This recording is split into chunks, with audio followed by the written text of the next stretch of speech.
健康生活的好朋友。大家好，我是大家的健康好朋友林乖。讲到健康哦，这个家庭主妇在家里头最常使用的家具的家电好朋友就是冰箱了。那冰箱里头五花八门，可是呢，有一些酱料呢，只要你一开封就一定要放冰箱。那本制作团队有很大困扰，比方说，我们自从元宵节过后，我们有3罐酒酿，再也不知道要怎么办。然后呢，我们做过炸酱面之后，还有2罐炸酱，不知道怎么办。那我们煮了味噌汤之后呢，很多家庭主妇跟我们一样，煮过一次，开了2个这个味噌啊，或者是像这种韩式辣酱啊，很大一罐啊，用过一次之后再也用不完。那今天这一集的健康好生活就要来清健康里的冰箱酱。那怎么样清哦，跟善用这个冰箱里的这一些酱料呢？待会这一集的健康好生活会一一跟观众朋友来分享。好，今天朋友们一起分享的有6个好朋友。第一个好朋友是医生好朋友陈欣美医生，嗨，大家好。再来是生活好朋友洪淑清，大家好。好，再来是医生好朋友田之学医生，大家好。再来是营养好朋友李婉萍，大家好。好，再来是我们的料理好朋友阿芳老师，大家好。好，再来也是我们的料理好朋友蔡万丽老师，大家好。好，那我们有这个灵感，是因为爱物惜物要做这一集，因为我们制作的团队很困扰，甜酒酿有3罐，甜面酱不知道几罐，然后这个韩式辣酱2罐，那味噌3罐，而且像这一个都是打开开封就应该要赶快吃嘛。那请问一下陈医师，你的冰箱长怎样？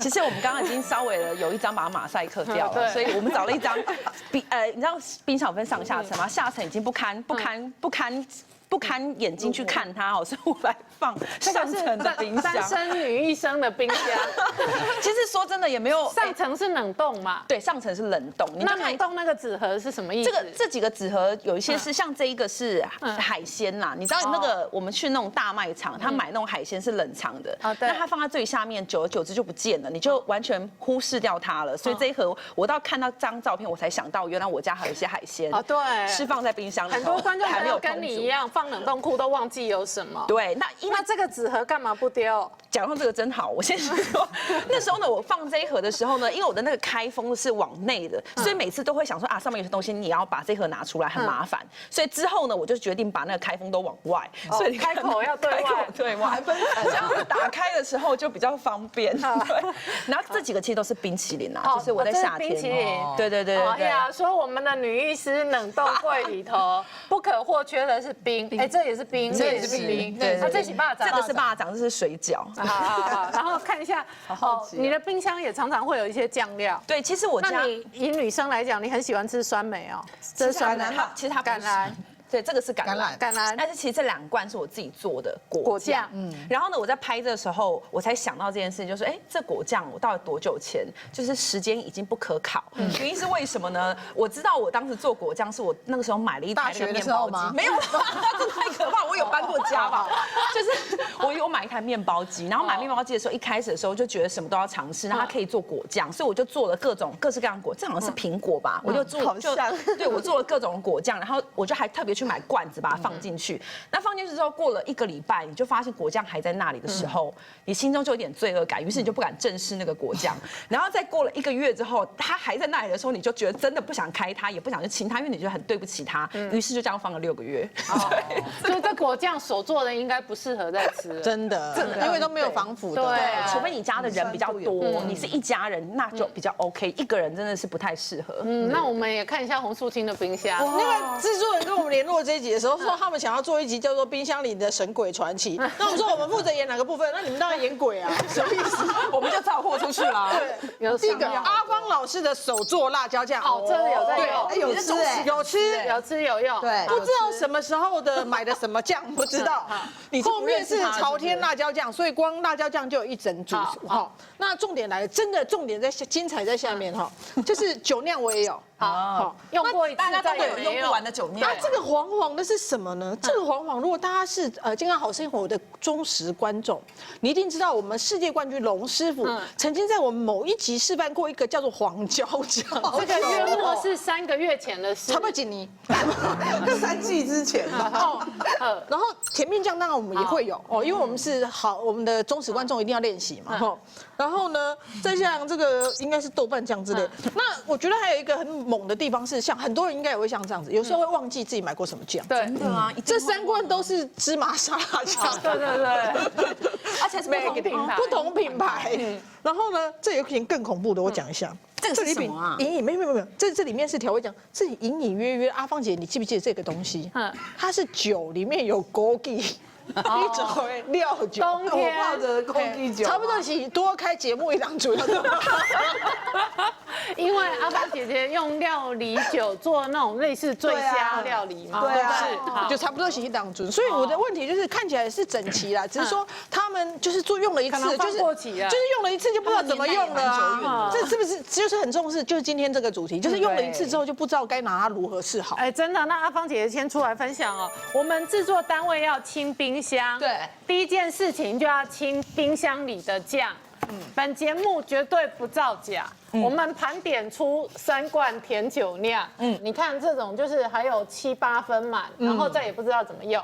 然后这个是开过的甜面酱，然后豆瓣酱，然后这个都是开过的味噌酱，对，只是它有稍微把它保存密封好一点啦。我们制作摊位还是比较健康一点啦，真的是比较健康，有密封，但是你看。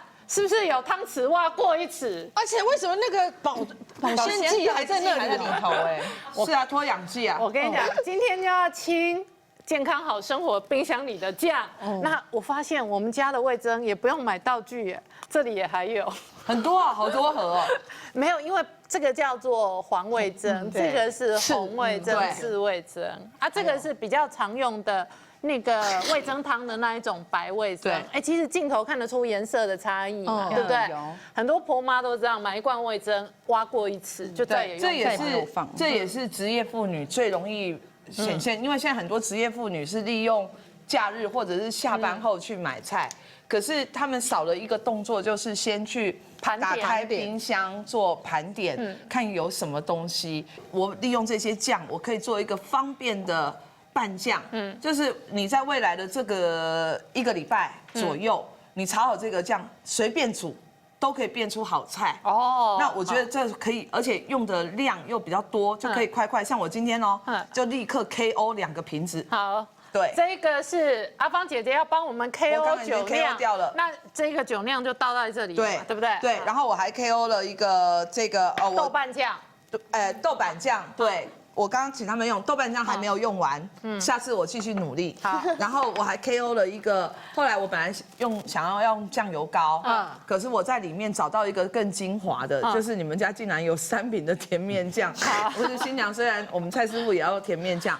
妈妈，你在家里面有一个观念，酱的风味它其实要不来自于豆。来自于面，就是这些发酵物，那它其实异曲同工之妙嘛。那我们如果要用酱油膏，其实那是豆的香味，就是酱油。可是用面它去发酵也有一样的概念，那甜面酱也可以取代，做出那个咸味。所以我就把这3个酱，然后最重要的是我今天用辛香料，好，姜跟蒜，然后再来就是绞肉。我觉得绞肉是收拾这些酱料很好的。好帮手。好，所以阿芳姐姐用的这个甜酒酿是我们从元宵剩到现在。那甜面酱是安琪老师在本节目做了炸酱面之后剩下来的。那豆瓣酱不可考，但是冰箱有3罐，你先 KO 半罐。对，那我今天就做一个川味的豆瓣酱。我发现很多婆婆妈妈真的没有办法处理这一种酱。我好爱清冰箱哦。哦，真的，今天很痛快，对不对？对，好。我们制作人也是希望你帮忙清一下，因为我们制作单位也只有小冰箱，没有3、5台大冰箱。那其实本团队在这栋楼都塞满了本团队的道具。对，好，所以阿芳姐姐现在炒的是姜末。对，我要做这个豆瓣酱。我们讲说辛香料会有蒜，会有姜，那其中比较耐爆的是什么？是姜。蒜头是比较容易焦的，所以我们在起油香的时候，先爆姜末，然后所以先炒的是姜末，再来炒的是绞肉。好。炒它的同时，请教一下陈医师哦，冰箱里头哦，之所以这个要管理，是因为一个不小心没有管理好的话，真的可能变成恐怖箱。其实哈，在冰箱里头通常不外乎2个问题，一个就是过满，一个就是过久。对，食物塞得过满，放食物放得过久哈，所以呢，它就会衍生出很多的问题。我们看看第一个跟第2个，它其实就是过满造成的现象。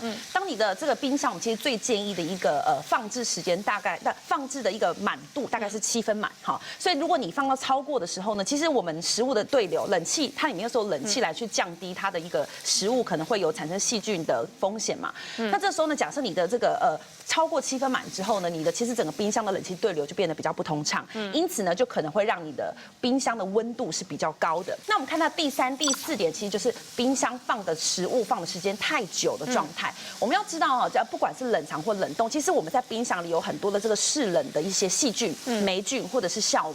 那这些东西它其实本身在这个冰箱里头，我们本来食物预设放的时间就不是一直永远放下去，可是它往往我们里头放的过满之后，后面的东西你就看不到了，对，你就只拿到前面的东西，于是后面的东西它一定会超过了它原本可以用的时间，可是里头本身的这些细菌啊或者是霉菌可能都在里头滋长，这时候呢不好的就是说已经过期的食物就影响到新鲜的食物，最后一整个冰箱全部就变成一个恐怖箱。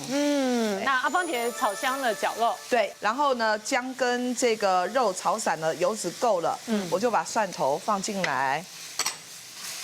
甜酒酿真的是一个不错的一个对于 MC 就是护我们的子宫哦，它是个暖的东西，会促进血液循环。冰箱里头还是有菌，只是菌量可能比较低，因为你不会再加热，所以细菌没有机会被杀死，它就直接吃进肚子，这叫夏天冰箱症。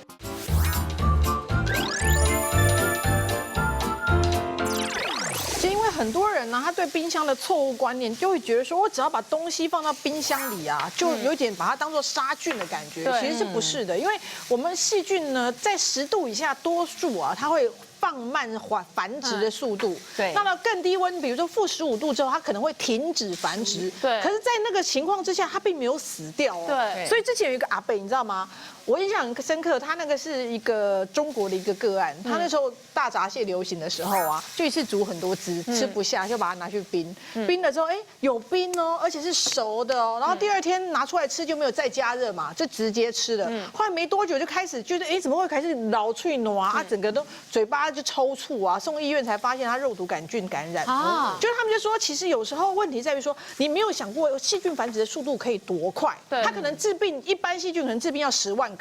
你放进去只有1000个，可是你的冰箱温度不够啊，散热什么不好啊，就可能一下子第2天出来就是中毒。对，好，那阿芳姐炒香了蒜末，然后蒜末香了之后，我把甜面酱，就是把这些有发酵过的酱，你要借由油去把它的香味给炒出来，也同时把那个发酵的味道把它去除掉。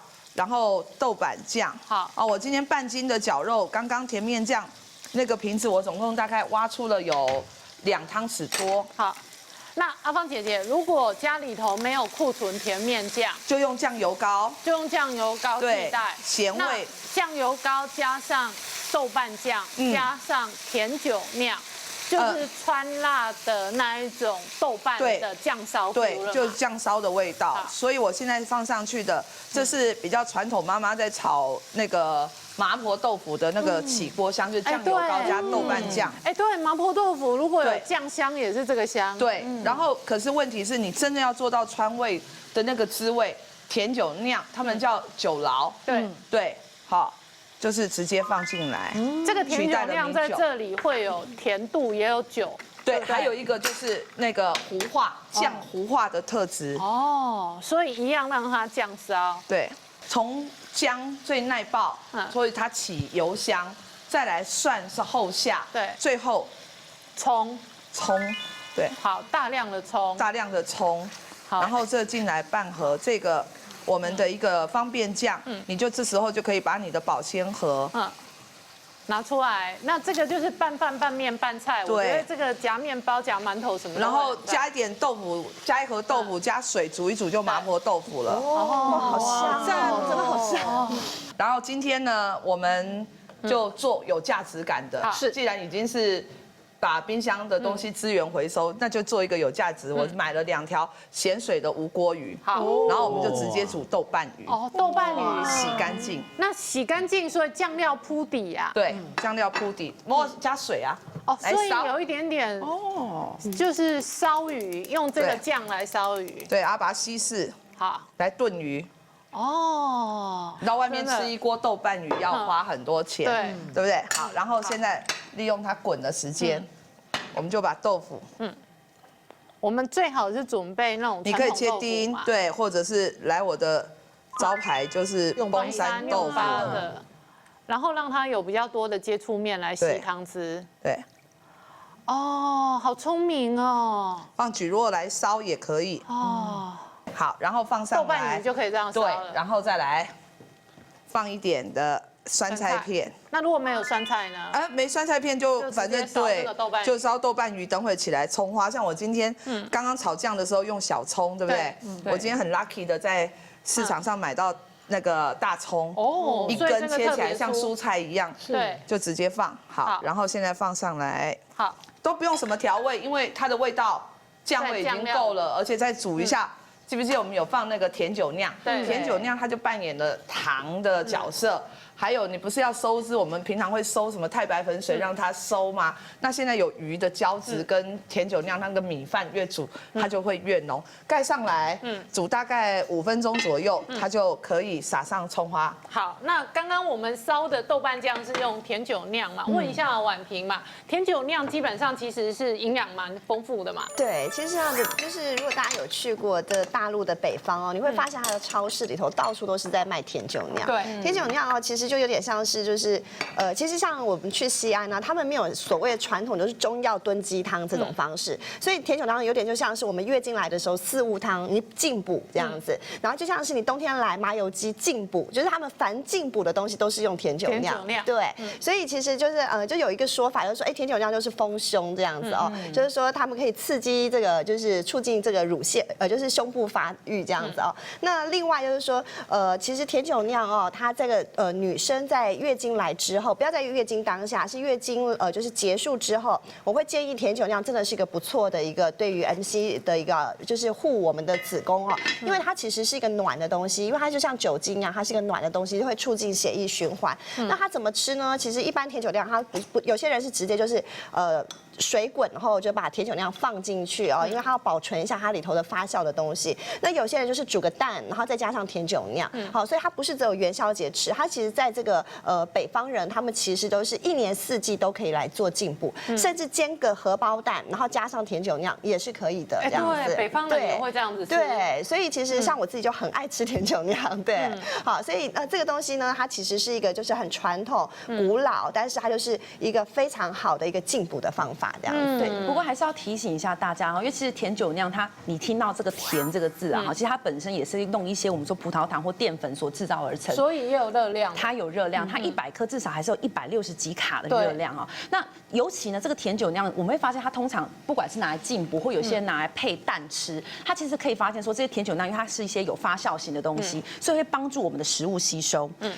所以要小心啊！如果你是有糖尿病，你有代谢症候群，你本身是肥胖的人的时候，这个的摄取我们还是要适可而止。我之前就有个病人，她是一个很漂亮的女生哦，那她那时候她就是说她想要减重，那她算是毅力非常坚强的人，她在大概半年内啦，我们每次都会看她那个拍照吃饭的照片，真的吃的东西是没有很越矩的。可是很奇怪，这个病人理论上她的条件也 OK， 可是怎么样体重就是完全没有下来。那直到很后来的时候，我才过了半年之后，她整体的时间哦，过了整半年，他体重没有减，反而还偷偷加了2公斤。我想说，那我们到底是在减重还是在增重？我就问他，后来他才终于讲说，哦，因为他当时在减重的时候，发现有些人会担心他会胸部会一起缩小，好，所以他当时就是像刚刚婉萍讲的，他有上网查到，就是酒酿加蛋是有丰胸的效果，所以他每一餐，因为有些人早餐会吃酒酿蛋他就早午晚全部都吃酒酿蛋，当做一个类似说一个点心也好，一个进补的东西也好，就最后呢，其实可能这些热量在他本身减重的时候，我们所摄取的量是比较低的时候，我们的基础代谢会下降，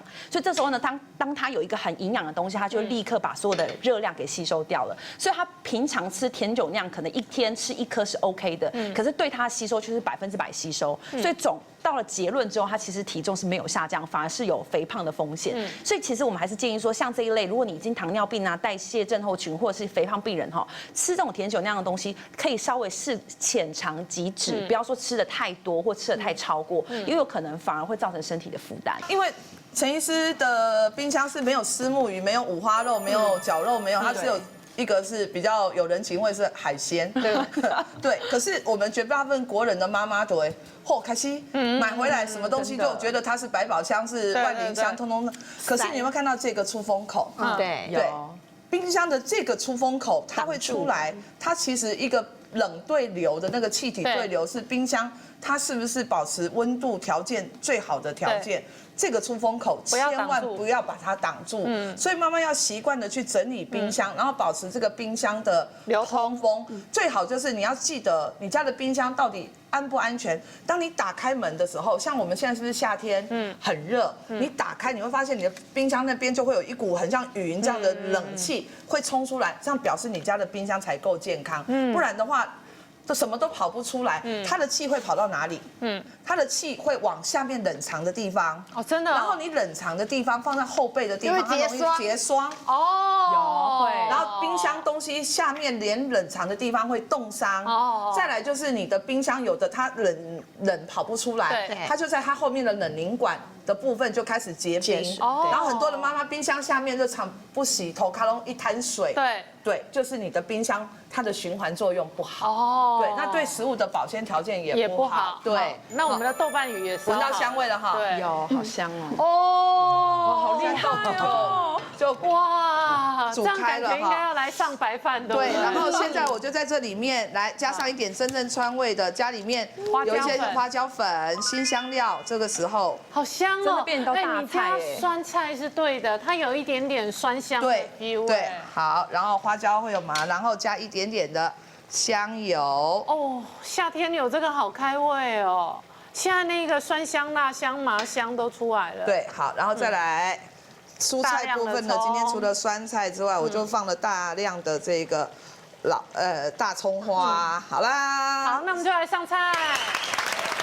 老师很厉害的地方，它加上那个酸菜之后啊，你会觉得，因为本身酒酿它除了贡献它的甜味跟它可以糊化的作用，还有它这个香气之外，酒酿还有微微的酸。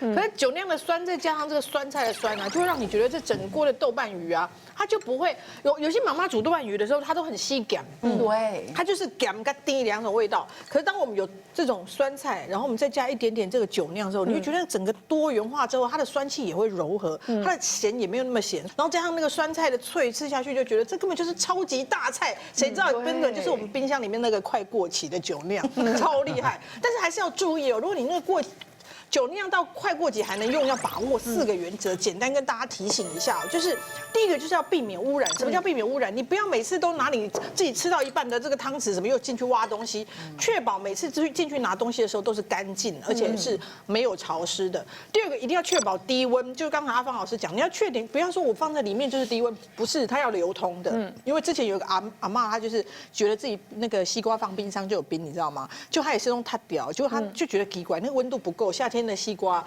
冰一个晚上就生啊，就一吃啊，因为它本身有洗肾，免疫力很差，就后来就去败血症了啊。对，因为很严重的食物中毒。我们知道这些豆类经过发酵之后，等于这些微生物先帮你分解成好的氨基酸，你比较容易吸收，风味好之外，营养也非常好。如果你本身有高血压，然后你有肾脏病变的病人的话，更要控制在半茶匙以下。你本来肾脏就有问题的人，可以一下子就变到洗肾的范围，所以要很小心。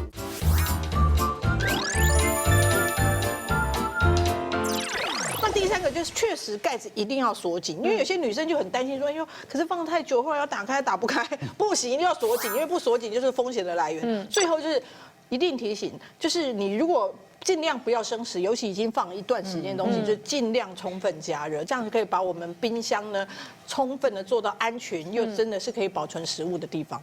而且田医师有一些女生吃酒酿养颜美容也要酌量嘛。没错，对。那像我这边就来分享2个案例哈，一个是原住民的妈妈，其实我们吃的酒酿它是甜的，是因为还是有稍微经过加工，然后真正最传统的还没有做成酒酿之前的酒酿其实是没有甜的。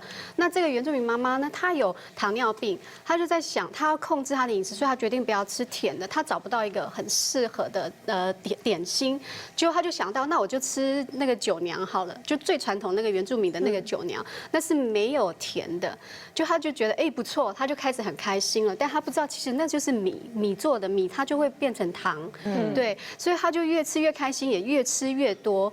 就他我们在那个糖尿病的控制哈，如果你的体重变轻，其实你不要太高兴，有时候表示你的血糖是控制的不好。就他有一段时间呢，就是体重越来越瘦，越来越瘦，而且他开始瘦到那个肉都松松的，结果他开始会发冷发热，发冷发热，就赶快到医院急诊室去，就发现哇，他是很严重的败血症，而且他的血糖是飙到500多这样，他是很严重的糖尿病的酮酸血症，那来源就是他的血糖还是没有控制好，然后所以他很严重，很简单一个感染就变成败血症，最后他调整好了，也从加护病房出来，但是他后来的血糖已经不能用那个口服的药来控制，他必须要打胰岛素了，所以。那个对甜酒酿这个东西来当甜点，在糖尿病的病人身上还是要很小心。那还有一个年轻的女生呢，因为她就是酒酿就是酒。有一个年轻的女生啊，她已经订婚了，准备要结婚。那就刚才老师有讲到，就是可以养颜美容嘛，丰胸，对不对？所以她就开始用甜酒酿来做一些甜品，来做养颜美容这个部分。就一段时间之后呢，因为她本来月经就是不规则。就那段时间，她就觉得好像月经要来了，就开始有一些点状的出血。可是奇怪，她期待的月经没有来，她就是点状的出血，这样2、3天，她就决定好吧，那我去看一下医生，就发现她其实是怀孕，而且她迫切流产啊。对，因为她那个出血其实是她怀孕那个流产的征兆，这样子。所以一般如果是怀孕的女生的话，酒或者酒类还是要少碰。对，像我们刚刚素琴有提到一个说冰箱里头这个东西啊，好冷的，不要直接拿出来吃，要煮熟才加热，我就很心有戚戚焉。现在夏天有个病，那个病叫夏天冰箱症。什么意思呢？就是夏天呢，你在冰箱里拿东西出来吃，然后吃完就会拉肚子，这叫夏天冰箱症。那为什么会叫做夏天才有这个冰箱症？其实有几个特点。我们可以想到夏天的时候，很多人喜欢吃一些生冷的东西，那这些东西它本身不可能一直放在户外嘛，所以你就会把它冰进冰箱，拿出来之后切一切、洗一洗就直接吃了。它会出现什么问题呢？其实大概2个问题。第一个就是生冷的东西，就像我们刚刚都有提到，冰箱里头还是有菌，只是菌量可能比较低。所以生冷的东西，如果你不小心放在旁边是已经有被感染的环境，它可能就有附着一些我们说微小的霉菌也好啦，细菌也好，会附着一点点。那拿出来直接吃的时候，第一个有细菌，第二个这个生的东西，因为你不会再加热，所以细菌没有机会被杀死，它就直接吃进肚子里。那其实我想分享一个案例是我自己的案例。那为什么我会分享这事情？是我自己在后来真的在当医生后，开始几年后，我才去回想这件事情，觉得很有道理。因为我自己本身在夏天我会吃生菜沙拉，那我又是一个很厉害的人，我是会去我是可以吃很多菜的人，所以那时候我都会特别去那种大卖场买很多的生菜，就直接一整包放进冰箱，拿出来就切了，我也不沾酱，就直接这样吃啊。那我只吃生菜，对，因为我们家都号称我们是小白兔，因为我们家都可以直接吃生菜。那时候我就觉得很 OK， 也很健康，没什么嘛。那我觉得它有个最健康就是每次吃完之后呢，我就可以有顺畅的排便，甚至会有一点像拉肚子的作用。我以前都觉得说那是生菜某种程度上可能刺激清肠胃的一个好处，现在才发现它可能并不是清肠胃，而是因为这个我的冰箱本身已经没有什么那么干净了哈。然后这时候你又放了这个生的东西进去，出来了你可能也觉得它很干净啊，在包装里面只是几个小洞嘛，那拿出来你就直接水洗就直接吃了。所以等于说第一件事情我吃的是生冷的东西，第二个我的冰箱很多细菌，好，所以其实我吃进去的可能是我自己免疫力太好，所以只是轻微的拉肚子。所以在夏天呢，冰箱症其实不外乎不只是生菜好，水果也是。对。好，所以其实这些我们常会放到冰箱，我们认为说，这些东西应该是不要紧嘛，拿出来直接洗的。我还是建议把它分层，就是说有一些你确定这个东西是已经可能就比较容易污染的，你放一层。那水果类的其实或者是蔬菜类可能就放另一层。所以现在很多冰箱其实很人性设计，分很多门。对，它会有一些门的设计，你就是真的照着这样子的逻辑去放，其实会比较减少我们这个夏天冰箱症产生的可能性。接下来我们万丽师傅就要来分享哦，你也要帮本节目团队清冰箱。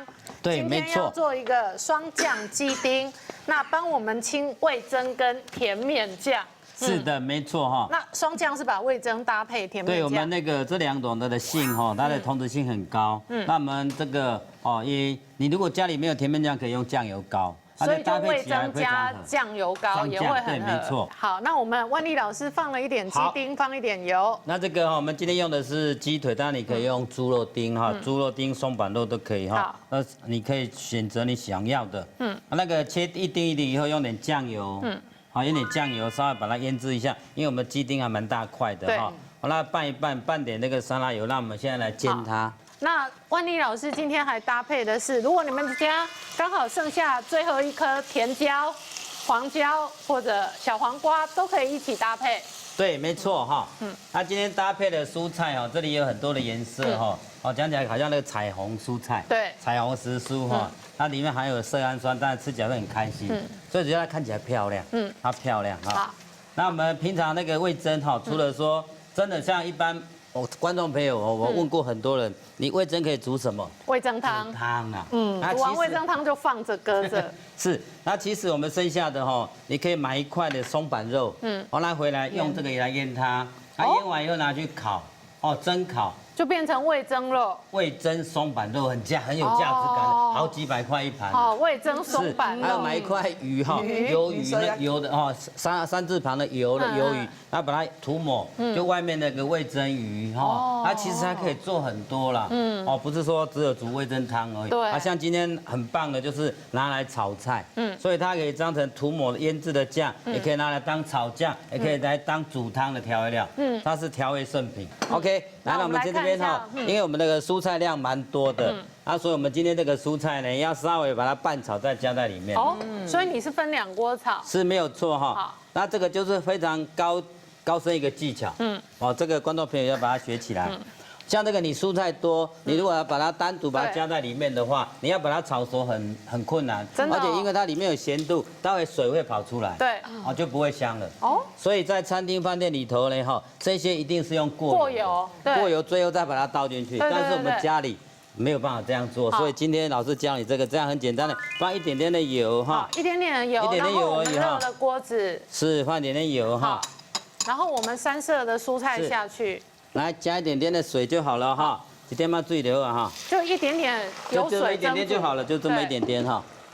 是的哈。好，然后我们火把它开大。是，那这样稍微把它盖起来哈，让它用这个蒸汽去把它蒸。那有一些油脂附着在鸡肉上面，待会拌在这个酱里面，才不会因为这个酱附着在那个蔬菜上面染色了。所以颜色才会漂亮。是的，没有错哈。这个没有看电视，真的不知道要这样做啦。好，那我们鸡肉也稍微煎到熟了。对，这个鸡肉把它炒到它至少要8分熟左右哈，把它8分熟哈，让它香味出来哈。还没再稍微一下下。好，那这个酱哈，这里今天2个双酱哈，双很好听哈。对。那我们今天本来要用这个米酒，现在不用了，把它收起来。好。因为这个好东西不要用米酒。好。然后这个酒量再次的。好。把它发挥到淋漓尽致，把它花完。他要帮我们清冰箱。他一听到元宵节放到现在，就想说能清多少算多少。所以今天我们将这个冰箱剩余这些酱，本来过一阵子要丢掉的，我们创造出另外一个春天。酱料有春天。酱料有春天，真的。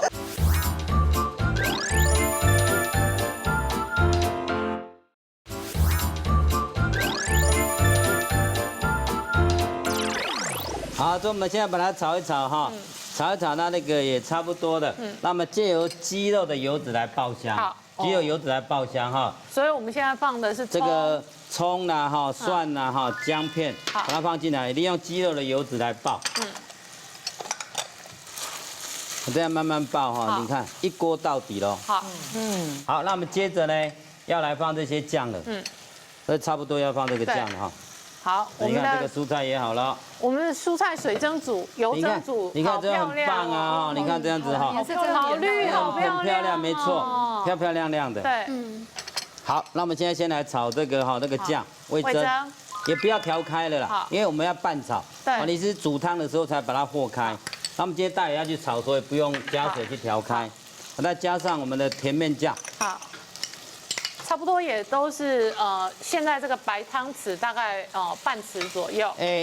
这个今天我们最主要是味噌哈，味噌放的比较多2大匙，那个甜面酱放1大匙。好，然后再来还可以再调的是酒酿，来，酒酿我们另外用一个干净的汤匙。对，这个很重要哈。对，这干，你北山你去但也是派去哦。对，就是说冰箱里的酱维持干净它比较能够保存。是，我们要放1大匙哦。好，所以它替代了米酒。那如果你们家酒酿用完了，其实在这里就可以放米酒。是的，没错哈。就是说酒酿跟米酒可以交替的替代，可是酒酿有甜度。对啊，所以这里就不用再加糖。我们这道菜没有放糖，没有放糖。那如果用米酒料理的，也不用加糖，也不用加糖，因为我们今天加了甜面酱，它有甜度的。它其实在味噌咸中带点甜呐，对，干呐，所以没更疼啊哈。而且很妙它现在炒的香也不是味噌香，也不是甜面酱的香，也不是酒酿香，可是就是香，就是香哈，已经融合在一起了。对，它不是单一的味道，它已经创造出更多元的味道出来了。好。而且那青菜真的是非常的漂亮翠绿，所以老师现在要取出刚刚这个油蒸煮的青菜，然后再跟我们的双酱鸡丁拌炒在一起。拌炒对哈。双酱鸡丁，你看这是便当菜嘛，都素呀。是啊哈，好，安尼都可以啊哈，你要确定它全熟了哈，确定它全熟了哈，我们再把这个酱这个蔬菜哈这样放进来。放进来，你分开做真的漂亮，漂亮，然后轻轻的把它拌2下，真的有道理，它就可以上菜了。你刚刚那个菜如果放在一起，应该都炒的这个颜色都丑了，对，没有错，刚才放在一起颜色会被它混掉了。好，那我们就来上菜哦。以前呢，我们自己做酱爆的东西，常常觉得那些配菜一起的蔬菜就是 lanky， 而且就很咸，看起来也丑丑的。对，可是他今天用这样2锅炒的方式混过去之外，除了那个配菜还保有自己的鲜甜味之外，它也可以水分还有，然后口感还在之外，就是你会觉得它可以稀释那个咸味，因为它的就不会整道菜都是统一的口味。然后这一道在鸡肉的地方，它就是酱香味比较浓，然后稍咸一点点。可是到你的蔬菜的地方，就会觉得它是甜的，有水分，有脆的，然后就是稀释那个咸感。那整个吃起来就觉得非常好吃，而且刚才那个万丽老师讲一个很重要的事，就是我们加的这些都是发酵的酱料，它经过这个高温的稍微焙炒之后，你就发现它本来有些发酵觉得不悦的味道会消失，然后就变成香味，而且除了这个味道变好之外，还留下对身体很好的东西，比如说我们知道这些豆类经过发酵之后，等于这些微生物先帮你分解成好的氨基酸，你比较容易吸收，那甚至一些像 B 群，或甚至有一些有益于你身体里面益生菌生活的这些食物，这些微小的东西都会帮你，等于它先帮你分解好了，所以风味好之外，营养也非常好，所以大家可以试试看，不要把它丢掉，放在冰箱烂掉。其实今天这套方法做起来非常的好吃。而且我要跟大家提一下，其实味噌大家家里一定都必备一个这个味噌这个东西哦。可是味噌不要天天使用，应该是说不要让它过度的依赖，比如说每天每一餐都做味噌汤。日本其实有个很有趣的研究，因为我们发现味噌或者是有一些重咸的东西哦，它其实口味上是偏咸的。他发现说，每一天平均有一群人，他们一天是喝超过3碗味噌汤，就是等于说可能每一餐都习惯喝1碗味噌汤。另一群人是小于1碗以下，他们去看一段时间之后，发现这一群每一天喝3碗以上味噌汤的人，他的胃癌的机会比这一群只喝1碗以下的人多了60%。好，那为什么？其实我们发现说，这是个研究显示啦，好，当然不是只有味噌，因为主要是因为味噌我们常常会加在汤里头，任何重咸跟重甜的东西哈，我们其实都要稍微小心一下，说不只是有胃癌哈，有一些这个会因为重甜或重辛辣，它会刺激我们的胃食道逆流，所以有任何有肠胃道问题的人哈，这种咸甜的东西都要特别小心。那因为讲到咸这个东西，我们一定要呼吁一下民众，因为其实3高我们所谓的代谢症候群这件事情，好像比例真的是一年一年的上升，包括说是因为体重变胖的关系啦哈，我们的饮食精致化的关系等等也好。那所以呢，其实盐巴往往其实会直接的影响到我们血压的变化。可是我要讲一下啊，其实呢，我们先想象一天哈，国人建议的盐的摄取钠含量是2400毫克。大家对这个东西没有概念，我先讲一下，1000毫克的这个有含1000毫克的钠大概是等于2.5克的盐巴。换言之，2400毫克的这个钠离子等于是大概6克的盐巴。6克的盐巴什么意思呢？大概就是我们拿那个很小的汤匙，茶匙，对，那个茶匙来个1-2瓢就结束了。那我们可以想象到现在的食物其实你说1瓢会有那个滋味吗？恐怕没有。所以通常人家会越加越多瓢。可是呢，这个钠离子含量过高的时候，就像刚刚婉萍讲的，我们钠过高，钾就得去平衡。如果没有平衡，或你自己没有那个意识到，血压就会找上门。那很多人想说，盐巴真的会影响高血压这么严重吗？我讲个反的成功的案例我当时有一家人，他们全家真的是一家从20几岁到60几岁吧，一家带来。为什么？他们说他们家，因为其实高血压某个程度上是有跟遗传有关。所以呢，他的这个妈妈跟爸爸之前就本来2个都是高血压的人，结果想不到小朋友很早以前就开始有高血压的状态。那时候呢，我们就因为小朋友真的才20几岁，他妈妈也觉得说怎么这么快就得了高血压的问题。后来我就说，因为小朋友还在临界值啦，我们说不然我们就弄饮食来控制。我回去呢，这个请他妈妈，因为我都习惯叫他们拍照吃的东西。你知道酱油啦，或者是膏，他们就是卤在里头的时候，那个菜的颜色是偏重色的。好，一看我知道这个颜色可能是有加了某一些像酱油的东西。一问，原来这个妈妈习惯她料理想要有滋味，小朋友愿意吃得下，所以她每一次的每一个餐点都会加很重的盐巴，又或者是很重的酱料。那导致说，其实他们每一餐吃的东西的盐分含量，我觉得都已经早就超过我们的这个标准值的好几倍了啦。那时候我就跟他说，那我们就改个做法啦，就说你喜欢吃盐巴，倒不如我们现在很多姜、蒜，其实这些东西它也有提味的效果。大家不会有盐分，我说你先尽量帮我调，因为你们全家都有血压问题，这已经是首要事情。所以他们就真的整个饮食彻底的转换。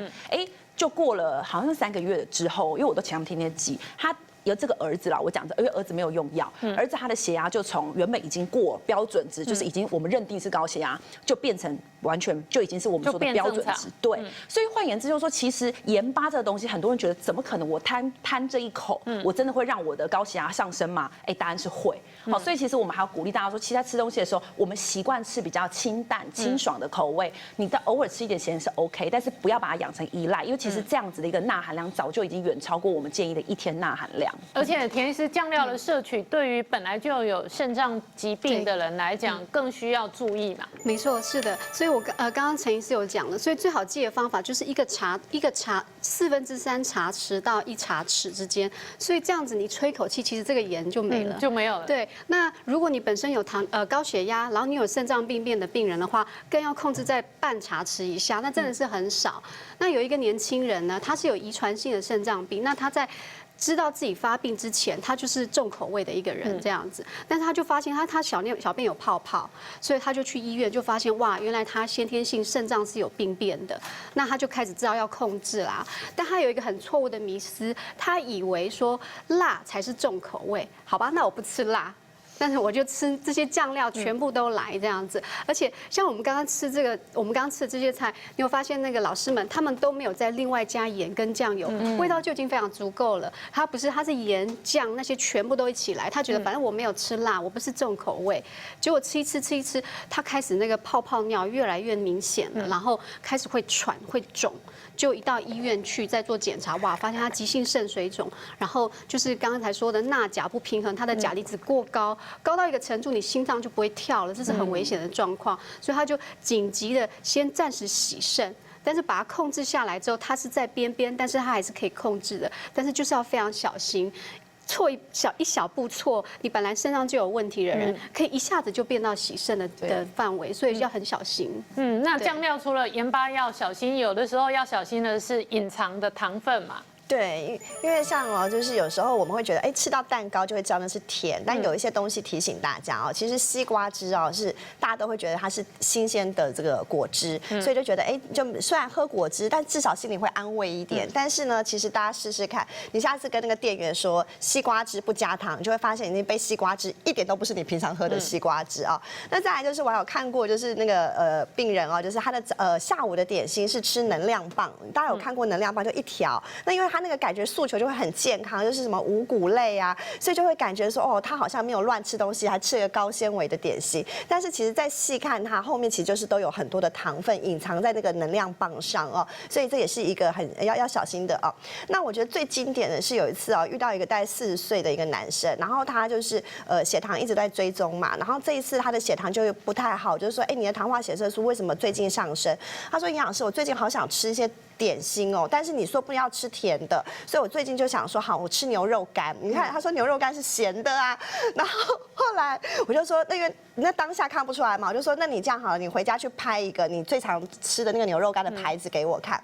后来我就发现，原来就蜜汁牛肉干，大家一定都会想说蜜汁，对不对 ？No， 原来它真的是牛肉干，但是它的牛肉干没有蜜汁这2个字，它的后面的含糖量也是有的这样子。对，因为其实有时候那个口味要就是有点带咸带甜才会好吃，所以不要以为咸的东西就不甜，好，这个也要小心这样子。哎，真的。那节目最后，陈医师也给观众朋友一个健康小叮咛，因为其实我们一开始有提到冰箱，我自己有审视了一下哈，其实在整理冰箱的时候，你就记得3大口诀，第一个就是7分满，第二个就是同高，哈，什么叫同高？我等下讲哈，第3个就是分层，同高的意思就是说，假设我们这一层里头放的东西，它是同样的高度，你比较可以看到最后面的东西，才不会导致后面的东西其实早就远远过期了，而前面的东西就一直在代谢。第3个分层其实就是我们建议熟食跟生食哈，尽量把它分开，以免一些细菌的堆叠。